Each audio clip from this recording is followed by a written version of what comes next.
Começa agora um programa que traz tudo sobre o livro mais lido em todos os tempos. Apresentamos O Som do Livro.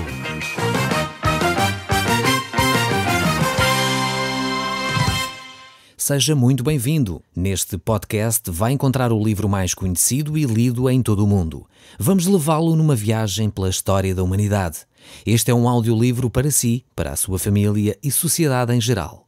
Contextualização e comentários de Paulo Chaveiro. Nós estamos neste momento a olhar para o livro de Levítico. Estamos a chegar a estes capítulos que tratam da purificação da lepra. Nós temos estado a ver várias coisas, nomeadamente em torno desta doença. No entanto, este capítulo vai tratar deste aspecto da purificação. É, digamos assim, um capítulo que traz uma esperança àquele que tinha esta doença. Sabemos ainda hoje que a lepra era uma doença bastante difícil, uma doença que estigmatizava as pessoas, colocava-as fora da sua comunidade, de alguma forma num certo isolamento de quarentena para que outras pessoas não pudessem ser contaminados. E aqui este capítulo vai trazer esperança àqueles que estão numa situação deste tipo. É de facto um capítulo que traz um reforço para este aspecto de que a pessoa que está leprosa pode então ainda ser integrada na sua sociedade. É verdade que aqui a Bíblia não apresenta uma cura para esta doença. Nem vamos tratar disso porque a Bíblia não o fala. No entanto, como eu disse, este capítulo aqui traz esta esperança àquele que tinha esta doença.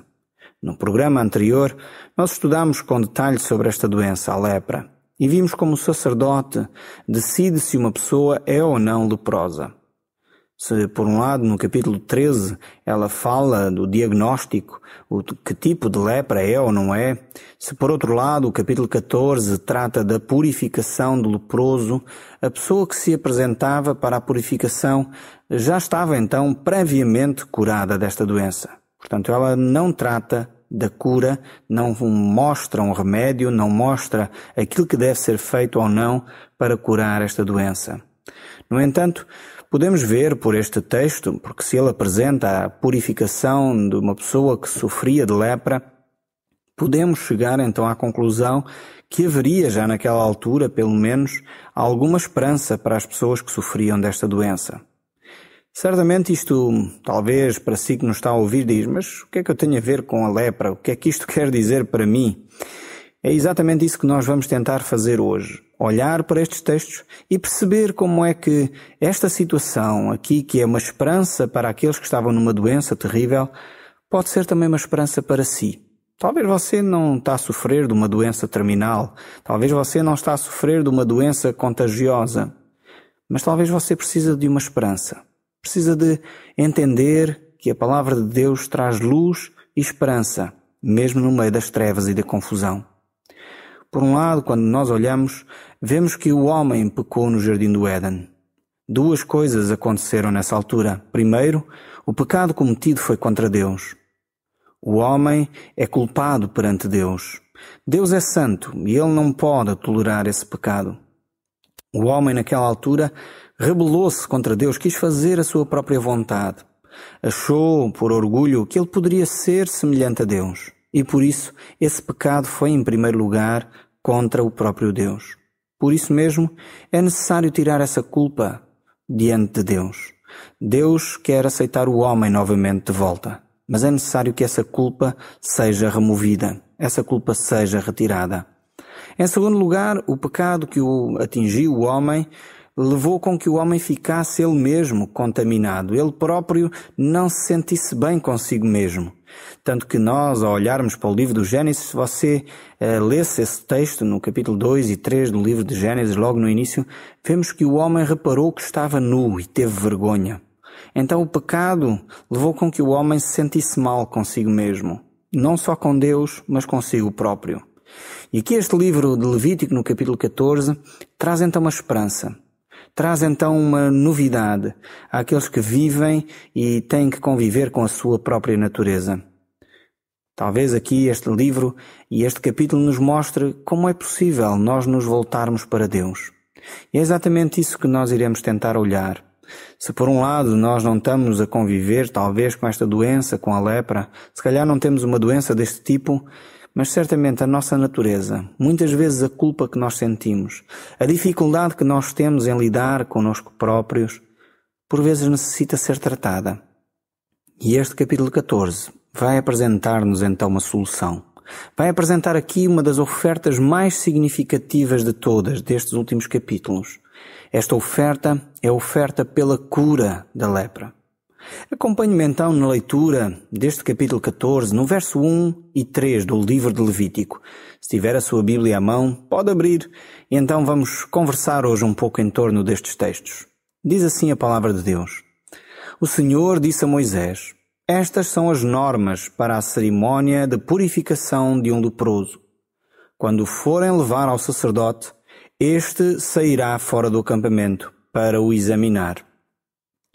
Mais uma vez o sacerdote está envolvido nesta cerimónia.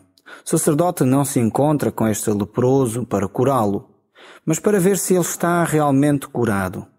Por essa razão, Deus denomina estas ordens de lei do leproso no dia da sua purificação. Vemos assim este ritual que deveria ser seguido em detalhe. Era um ritual de purificação. Purificação cerimonial, essa que vinha sempre depois de uma cura. Era algo que era importante ser confirmado, pois sabemos, e já vimos isso, que a lepra tinha esta especificidade de que se alguém fosse detectado com esta doença, ele deveria ser então colocado fora do convívio da comunidade. E por essa razão, para que ele fosse reintegrado, teria que haver alguém com autoridade que o pudesse decretar. Da mesma forma como o sacerdote declarava que uma pessoa tinha lepra, também então ele deveria declarar que essa pessoa era limpa, era purificada. Para o sacerdote fazer esta declaração de purificação, eram necessárias, digamos assim, duas etapas. Primeiro, o sacerdote ia ao encontro do leproso. E não o contrário, porque o doente estava proibido de entrar onde o povo estava reunido. Por isso ele deveria viver isolado da sociedade. E era exatamente por isso que o sacerdote ia ao encontro do leproso, onde quer que ele estivesse. Certa vez, quando Jesus viajava para Jerusalém, alguns leprosos de longe pediram que ele tivesse compaixão dele, que os curasse. E Jesus aproximou-se deles, tocou-os e curou-os. Podemos fazer aqui uma certa comparação entre esta atitude do sacerdote que vai ao encontro dos leprosos, mas ao mesmo tempo esta atitude de Jesus que foi ao encontro destes homens. O próprio Jesus Cristo é o grande sumo sacerdote. Jesus deixou a sua glória nos céus e veio para estar conosco aqui, no meio de nós. Ele se fez carne, o Deus Todo-Poderoso se tornou homem.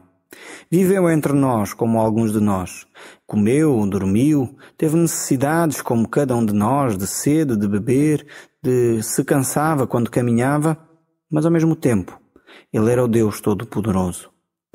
O livro de Hebreus, no capítulo 2, no verso 9 a 10, ele diz: mas em Jesus vemos que aquele que, tornando um pouco inferior aos anjos, está agora coroado de glória e honra.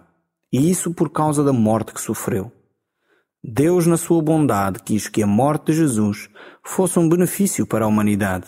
Realmente, era próprio de Deus, Senhor e Criador de todas as coisas, tornar Jesus perfeito por meio dos sofrimentos e conduzir assim muitos dos seus filhos à glória, porque Jesus é o que os guia à salvação. E os versos seguintes, 16 e 17, ainda dizem: como é que é evidente, não é aos anjos que ele auxilia, mas sim aos descendentes de Abraão. Por isso é que era preciso que ele se tornasse semelhante em tudo aos seus irmãos, a fim de ser, para com eles, um sumo sacerdote, misericordioso e fiel no seu serviço para com Deus, alcançando assim o perdão dos pecados para o povo. O sacerdote aqui no tempo de Levítico, ele deveria sair e ir ao encontro do leproso. Jesus, quando desceu à terra e se fez homem, ele veio ao seu encontro e ao meu. Jesus Cristo se tornou um de nós, para que nós pudéssemos ter acesso a Deus. No livro de Gálatas, no capítulo 4, verso 4 diz assim: mas quando chegou o tempo devido, Deus enviou o seu Filho, que nasceu de uma mulher, e esteve sujeito às leis judaicas. a fim de libertar os que estão sujeitos à lei para nos tornar filhos de Deus. Jesus veio com um propósito muito bem definido. Ele veio com o propósito de purificar-nos e de dar-nos a vida eterna. O grande sumo sacerdote veio com este fim, de se identificar conosco e ao mesmo tempo de nos declarar puros, mas também de nos reconciliar com Deus, de nos integrar na família de Deus. No fundo era o que fazia este sumo sacerdote quando se encontrava com o leproso. Ele de alguma forma decretava que esta pessoa poderia passar a conviver de novo com a sua família e no meio da sociedade. Vamos então voltar ao texto em Levítico. No verso 4 diz assim: Se a lepra estivesse curada, o sacerdote mandava trazer para o que vai ser purificado 2 aves puras, vivas, um ramo de cedro, um pano de púrpura e um ramo de insope. O sacerdote manda degolar uma das aves para o recipiente de barro com água de fonte. Depois, molha a ave viva, o ramo de cedro e o pano de púrpura e o ramo de insope no sangue da ave degolada sobre a água de fonte. Esparge 7 vezes aquele que está a ser purificado da lepra e declara-o puro, e depois manda em liberdade a ave viva. Estes atos aqui de purificação do leproso são todos eles cheios de grande simbolismo. Todos os sacrifícios eram feitos sobre o altar que ficava no tabernáculo, porque Deus disse que não deveriam ser feitos em nenhum outro lugar. Este sacrifício pelos leprosos da sua cura era único, era um sacrifício excepcional, porque o leproso não podia entrar no tabernáculo. Cristo, o verdadeiro altar, saiu dos céus e ficou colocado bem aqui na terra, no nosso meio, onde estão cada um de nós, onde estão aqueles que são pecadores, aqueles que de alguma forma estão contaminados, porque nós não podíamos entrar na presença de Deus de qualquer maneira. É por isso que Deus estabeleceu o seu trono, e é por isso também que através do sangue de Jesus Cristo nós podemos ter acesso com confiança agora sim ao trono de Deus, nesse lugar completamente puro e santo, esse lugar santíssimo. Quando estamos aqui a tratar destes textos, é preciso nós termos em mente tudo aquilo que já fomos conversando em torno do tabernáculo, em torno daqueles lugares, o que é que era considerado santo, o que era considerado santíssimo, e por isso temos que ter isto em mente quando conversamos aqui sobre a importância da purificação. E foi exatamente isso que Jesus Cristo fez por cada um de nós, dando-nos então acesso a um lugar onde só o sumo sacerdote naquele tempo tinha acesso. Hoje em dia, todos nós, por causa do sangue de Jesus Cristo, podemos ter acesso com confiança ao trono de Deus. Aí nos sentimos puros e declarados justos. Podemos ser integrados na família de Deus, por causa do sangue de Jesus Cristo. Há um texto bíblico que fala destas 2 aves limpas. Uma representa a morte e a outra representa a ressurreição de Jesus Cristo. Os 2 grandes aspectos do Evangelho estão aqui representados. Nenhum dos 2 pode ser deixado de lado. O apóstolo Paulo resume isso num dos seus textos. Na primeira carta aos Coríntios, no capítulo 15, ele diz assim: Em primeiro lugar, transmito-vos aquilo que eu próprio tinha recebido. Cristo morreu pelos nossos pecados, conforme o que está nas Escrituras Sagradas. Foi sepultado e no 3º dia ressuscitou, como também está na Escritura Sagrada. Vemos aqui como estas 2 aves têm este simbolismo também. Uma que representa a morte e a purificação dos nossos pecados. A outra que representa a nossa liberdade em Cristo Jesus. Esta ave, que era viva e era solta, simbolizava exatamente isso. Que agora este leproso estava livre. Este leproso não mais estava amarrado, não mais era estigmatizado, não mais era marginalizado. Agora ele poderia caminhar livremente. Por isso essa ave era solta. Vemos ainda também que havia um cedro e um ramo de insope e um pano de púrpura. Sinceramente, e de uma forma quase sem grandes reflexões, temos que mostrar e fazer a ligação com aquilo que Jesus Cristo fez na cruz. De facto, Jesus Cristo foi pendurado em 2 paus entrecruzados, que de alguma forma fizeram uma cruz. E lá foi pendurado. Se estamos lembrados também, quando zombaram do Senhor Jesus Cristo, colocaram sobre ele um manto de púrpura, declarando que ele seria o rei dos judeus. E vemos que aqui o leproso tinha que trazer então estes paus, tinha de trazer então este pano de púrpura para que ele pudesse então ser purificado. E agora temos aqui um outro elemento, um vaso de barro. Este vaso de barro fala-nos da humanidade de Cristo, da nossa própria humanidade. Jesus Cristo participou da nossa humanidade. A Bíblia nos diz que temos um tesouro em vasos de barro, que são de alguma forma, estes vasos de barro são os nossos corpos, que são fracos, sujeitos a doenças, sujeitos a tanta coisa, de facto são realmente fracos, mas têm um tesouro precioso nele contido. Nós olhando para Jesus Cristo, Ele pôde entender a nossa fraqueza, Ele pode entender quem nós somos na realidade. Pois, como diz a palavra de Deus, não temos um sumo sacerdote que não possa compadecer-se das nossas fraquezas. Antes foi Ele tentado em todas as coisas, à semelhança de nós, mas sem pecado. Vemos que este vaso de barro deveria conter nele águas vivas, águas de uma fonte, águas que deveriam ser retiradas e águas puras. Vemos que não deveriam ser águas estagnadas ou águas que não tivessem qualquer tipo de vida. Esta água viva fala-nos da palavra de Deus, fala-nos da ação do Espírito de Deus. E vemos como o próprio Jesus Cristo disse: aquele que vier a mim, aquele que tem sede e beber de mim, a água que eu der será nele como uma fonte que jorra para a vida eterna. Isso disse Jesus à mulher samaritana quando estava junto ao poço com ela, no Evangelho de João, no capítulo 4. Em Hebreus 9:14 também ainda vemos: quanto maior poder não há de ter então o sangue de Cristo. É que ele, conduzido pelo Espírito de Deus, ofereceu-se a si mesmo como vítima sem defeito. E o seu sangue purifica-nos a consciência do pecado que leva à morte, a fim de podermos servir ao Deus vivo. Vemos como Jesus Cristo quer transformar aquilo que pode ser águas estagnadas na sua vida e na minha vida numa fonte que jorra para a vida eterna. E esta é a ação de Deus em nós. Ele quer nos dar essa vida e vida em abundância. Só Ele nos pode declarar limpos, mais ninguém nos pode fazer isso. Só o próprio Jesus pode dizer: agora esta pessoa tornou-se filho de Deus. Agora esta pessoa é de facto alguém que vive purificado dos seus pecados. Primeira carta de João, no capítulo 1, verso 7, diz: se levamos uma vida na luz, tal como Deus, que está na luz, somos solidários uns com os outros, e o sangue de Jesus, seu Filho, purifica-nos de todo o pecado. Esta é a grande mensagem do Evangelho. Esta é a grande notícia que Jesus Cristo nos quer trazer.